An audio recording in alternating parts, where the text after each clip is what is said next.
Hello. Welcome to Fundraising Confessions, the truth behind the profession. I am your host, Rochelle Jerry, CEO of Jerry Consulting Group, where we bring truthful conversations about what it truly takes to raise money to support your mission. Our guest today is Ms. Tamara Winfrey-Harris, the president of the newly Women's Foundation of Indiana. Welcome. Thank you. I am so honored to be here and talking with you. Anything for Rochelle Jerry. Thank you. Look, I'm gonna give you a little applause. Yes, thank you for being here. Appreciate that. Please, Tamara, tell us a little bit about your background and where you are with the Women's Foundation of Indiana and your mission. Sure. So, Women's Foundation of Indiana has been around for 30 years. This is actually our 30th year. Well, we were Mhm. launched in 1996 as the Women's Fund of Central Indiana. Mhm. And so now, after 30 years of working alongside women and girls in the 8 county Central Indiana area, we now serve all 92 counties in the state. So, from the region to the river. We answer the call of community by investing in systems change and advocating for women's rights and building collective power for women and girls. And a few of the ways that we do that is by funding organizations. We help to galvanize philanthropic networks. We fight for policy change, and we provide data informed resources for the state of Indiana. I've been in Mhm. this role for 3 years. I started in 2023 and had a long and winding journey from a career marketing and public relations professional and expert to a philanthropic leader. I love that because it showcases all of those amazing skills that transcends to the nonprofit world, right? I get asked a lot about the skills and abilities. What do I need to flourish in the nonprofit industry? And it's all that, right? All you bring, all the skills you have any place else, we can use you, right? Mhm. Especially in that communications, marketing, program develop, evaluations, right? It's so important. So I just want to say congratulations to you. Thank you. As a woman, I have a daughter. I am intuitively paying attention to what's happening with women and girls in our state and around this country. So I just want to give you my personal thank you and congratulations to you and all your team, your board members, all of those volunteers who help you create this amazing organization that you are spearheading for Indiana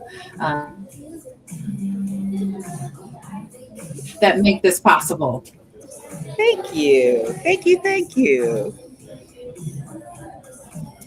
Did you hear me? Yes, I said thank you. Okay, I said, so tell us Oh, about the oh, programming and partnerships you all have that make this possible. sure. You know, one of the things that have allowed us to expand, one, is our deep, long relationship with Central Indiana Community Foundation. For 30 years, they kind of incubated Women's Fund of Central Indiana, which allowed us to grow strong enough so that we can now be an independent organization with our own 501c3 serving the Great. state. That's Um, great. and we are very happy that so many of the partners in Central Indiana who care about what's going on in our state and our community and support women and girls being able to have the power to control their own lives are coming beside us. So, you know, our wonderful friends at Good Philanthropies and the Herbert Mhm. Simon Family Foundation, we have an anonymous national donor that has been so critical to our work and allowing us to expand our work. And then we have program partnerships like the one we have with the fundraising school at the Lilly School of Philanthropy Yes. that has allowed us to offer some training and capacity building to some of our grantee partners who serve women and girls and help them get stronger in raising money. That's right. That's right. As a faculty member of the fundraising school, I appreciate just being a little bit involved of what you all are doing to offer this capacity building to help expand your reach and help build the organizations who desire to have this training to help with their sustainability, right? With their resilience, right? To be able to continue to provide their programs and services that we know that is needed in our communities around the state. And the important thing is, as a foundation, we don't do the work. We are, for the most part, a funder and we gather information. We're only successful if our grantee partners and the people who are actually providing direct service to women and girls, if they are healthy, That's right. they can sustain themselves and their professional staff is able to grow and learn. And so it's very important to us as part of our work to do that. Yeah. Yeah, that's amazing. And you're currently on a listening tour right now. Tell us about We that. are because Where are you on location? so where in the world is Women's Foundation? Right. Tomorrow we will be in South Bend, Indiana. So one thing that we know, this is not my foundation. It belongs to the women and girls of the state of Indiana. And we have spent a long time getting to know the women and girls in central Indiana.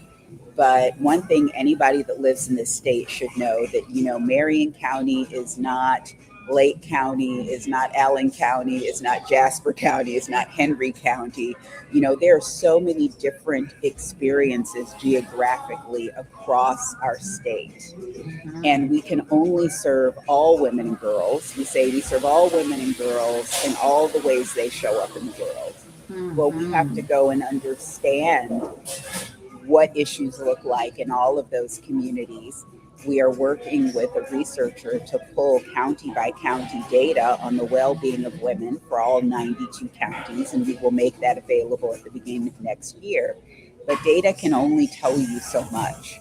So it's Mhm. also important for us to get out in communities and actually speak with women about what they're understanding, what they're experiencing, speaking with not-for-profits about what issues they're seeing, what Mhm. issues they have in doing their work, and speaking with potential funders who can Mhm. support us so that we can support those communities. That's One right. thing that has become clear as we've toured around is how lucky we are in central Indiana to live in kind of this bubble of so many foundations and Mhm. corporations and philanthropists that support our work. As we move outside of our capital area, a lot of those not for profits don't get that sort of investment. Mhm. So, one of the things that we hope to do is be able to partner with people with common cause, to bring new money into the state and to activate people who want to be philanthropists to women and girls issues, but perhaps don't know where that money should go, and to support Mhm. women in their own philanthropy. Yeah. Our endowment for Central Indiana was raised by women and organizations in Central Indiana, and we believe in donor intent, so that money will not leave Central Indiana. But we Mhm. hope we can galvanize like my dream is that there would be an endowment for every region in this Mm. state. And I know working with women across the state, we That's can right. make that happen. That's right. That's right. Yeah. That's right. Because we know women will find a way to make it We happen. get things done. We get things done, right? That is amazing. And when you're talking about that, like just giving women and girls the power, right, to fulfill their dreams, right, to Mhm. work through how to have the confidence to live your life. It's so Mhm. important. And if you all have not checked out the annual report that the Women's Foundation puts out every year, on the state of women and girls, right? Mhm. It Yes. is very important that you check that out when it is published. And Ms. Winfrey Harris has mentioned some additional information that will come out by county that will be critical if you are in this network of supporting women and girls, and relationships. Another key piece of what I heard you say is relationships are so important, and something that we teach through the fundraising school as well. That fundraising profession, an ethical profession, is based off of your relationships, right? It is the data, it is the strategies, it is the campaigns, but none of them can happen if you don't have the relationships Mhm. with the people who desire to support your mission. And so when you have a relationship with your funder, so you have a relationship with the Women's Foundation, and they know what you desire. So as they are having conversations with their funders, Mhm. they can understand what your needs and challenges are as well. So that circle of relationships is super important. And so, I think as a women's foundation, we're at a unique place because we're a mhm, funder and we serve many, many women and girl serving organizations as a funder. yeah, But because, as you know, women and girls specific issues only get 1.9% of all US philanthropic giving, we're in a situation where we also have to raise money for our own operating and for our grant making. So yeah, we're not sitting on giant endowments like, many community foundations are, right? hmm, So we're in a position of having to raise money, but also, being able to distribute money. So we know very well what some of our grantee partners are facing when it comes to fundraising. yeah, yeah. And we want to encourage people to get involved, right? And whether it's a volunteer basis, and tell us a little bit of how you use volunteers in the community as well, because I know I've participated in one of your programs that you have had through the Women's Foundation of Indiana. So talk a little bit about that. So one of the most common programs that people participate in that's been around for 25 years is our options program. Hmm. And it's a program where women get a chance to learn about what issues are facing women and girls in the community. And they get to meet some of the not for profits that are doing great work to address some of those issues. They get to build their own philanthropic plan and figure out how to strategically give away money based on their values. And it's also a great networking opportunity, and it becomes a pathway for us to our leadership as well as leadership across the community. So, Dr. Nicole Wilson, who's our current board chair, but who is also an executive at IU Health, is an Options alumna. Jennifer Hmm. Bartenbach, who is the CEO of CICF, is an Options alumna. We have so many amazing Options alumna across the city that are doing great work. We also have a Young Women's Advisory Council where Hmm. we're along with the Center of Wellness for Urban Women. So trying to teach young women how to activate their power to make the change that they want to see in their community. So they learn everything from community organizing, Hmm. they learn about politics, they Hmm. learn about, how to participate civically, and they learn about their own philanthropy. And we actually are giving them $10,000 this year. So those young women between 18 and 24 can put money towards the things that they think are really important. Yeah, that's great. Congratulations. And another program with is Caroline Mays doing a legacies and Mhm. leadership program again for 26, 27, I think. And I would say that program is no longer a program of Women's Okay. Foundation, although we do support that program. And Okay. Caroline is now a grantee partner, but that isn't Okay. one of our programs. But we do Yeah. have a new program called The Next Chapter, along with Okay. Mary Ann Glick, Yeah. that is specifically Nice. for women over 45. Yeah. So Nice. that I is an like age that. where we come into our power and people Hmm. want us to slow down, but we're at the height of our powers. Yeah. And so what Yeah. does your next chapter look like as a Yeah. middle age and beyond? That's amazing. I think that's wonderful. You see so many conversations around, the pivoting and challenges, and especially from an African American woman point of view, there's been over 300,000 of us who have, left the, Mhm. corporate landscape. Mhm. So reinventing yourself, having programs like this as people are deciding what the next stage in their life is like is important and also empowering, right? Through Mhm. some challenges. So that's amazing. Now, are you all having your event this year? Why, yes, we are.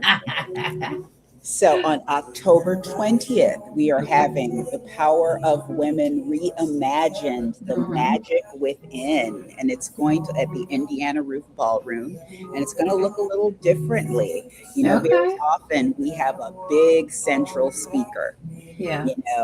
We have had Ruby Bridges, we've had Billie Jean King, we've Yeah. had Glennon Doyle last year.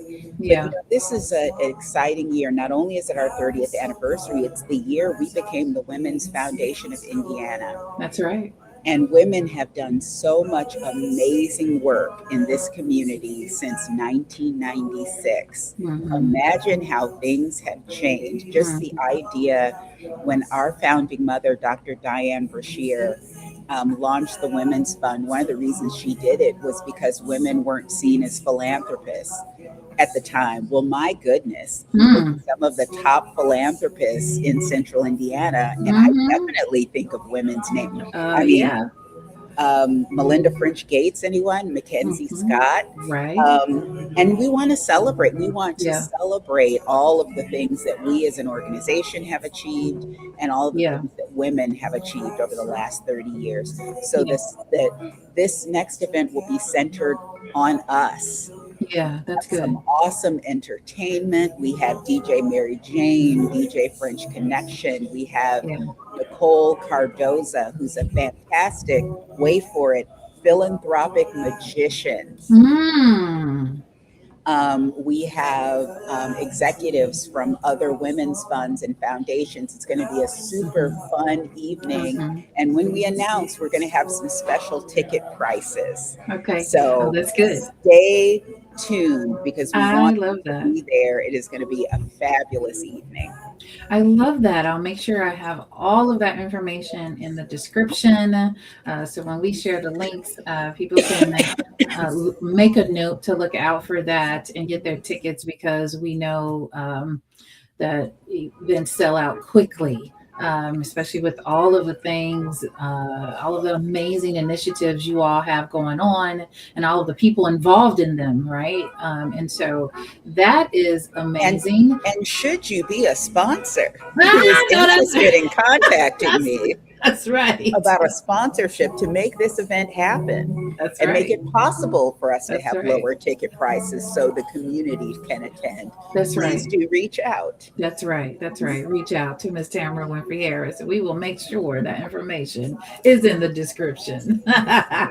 Absolutely. Well, it's always surprising to me that people forget about women in this philanthropy space. But when you think about every social change and all the things throughout history that has made a difference in our country, and as the United States of America, we're going to always fight for life and liberty and fairness and justice in this country.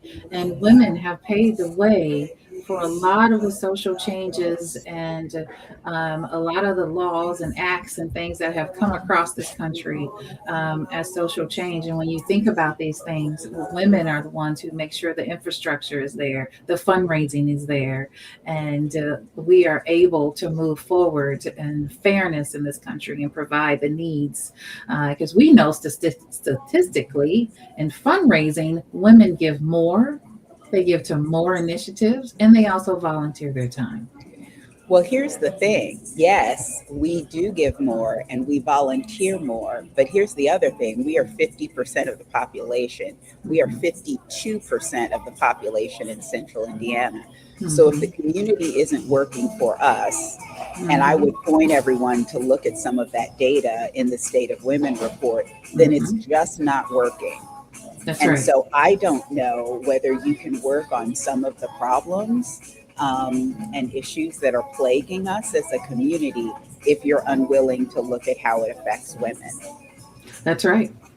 And I think that's a good place to say thank you for joining us on Fundraising Confessions, the truth behind the profession. Give us one answer, Ms. Winfrey Harris, on fundraising, the truth behind advocating for your mission that's not talked about enough in fundraising. You said, what is one that's not talked about enough? It's not talked about enough. Something about fundraising, whether it's research. I know you do a lot of research. Advocating, it could be donors, it could be relationships, strategies. I would say that it really is fundraising at its core is kind of the same thing as giving money away is, and that it's built on authentic relationship. And I know in fundraising, people talk about friend raising, but I feel like it's deeper than that. When I came Mhm, into this role, mhm, I'd never done fundraising before. mhm, mhm, That's a confession. mhm, When I was hired to lead this mhm. not-for-profit Yeah, organization, I yeah, had certainly, because of my long career in marketing communications, I had been part of many fundraising campaigns. I had yeah. created campaign materials. I know about creating Mhm, key messages and all of those mhm, things. But I mhm. was never the person who sat down and asked people for money to their faces. Yeah. And that made me a little nervous. I knew I could do it and I was going to have to do it, but that made me nervous. Mhm, But when I realized that my job is really to work with people who have a common cause and who care about the same issues that we do, and to mhm, find out how they want to see their values and their philanthropy work, mhm, and coming to an alignment. We're together because we're aligned. mhm, And mhm. I'm as much helping them with their philanthropy as they are helping me. So it Yeah. really is about building real authentic relationship and finding out what potential donors, what drives them, what they care about, what they want Mhm, to affect, all of those things, mhm. Yeah, for sure. as well as Absolutely. being a support to them when they're not giving you money, That's which is a right. lot like it is the transferable skill from all of my career when I used to have to, in PR, have to call journalists and pitch stories to them, and that was Yeah. about friend raising too. It's Yeah. if you're reporter Rochelle Jerry, knowing the issues that are important to you and what your beat is, so I can call you and I can give you tips that aren't just about me. So when I Mhm, call you and I'm telling mhm, you about something I think you should cover, you trust me because we mhm. have a relationship. It's all just relationships. That's right. And we know when trust happens, fundraising happens. Yep. Yeah. Yeah. Yeah. Well, thank you so much for your time. I know you're on your listening session, and I wish you well and can't wait to hear all the things that the Women's Foundation is doing this year at your event. You take care and travel safely. Thank you so much.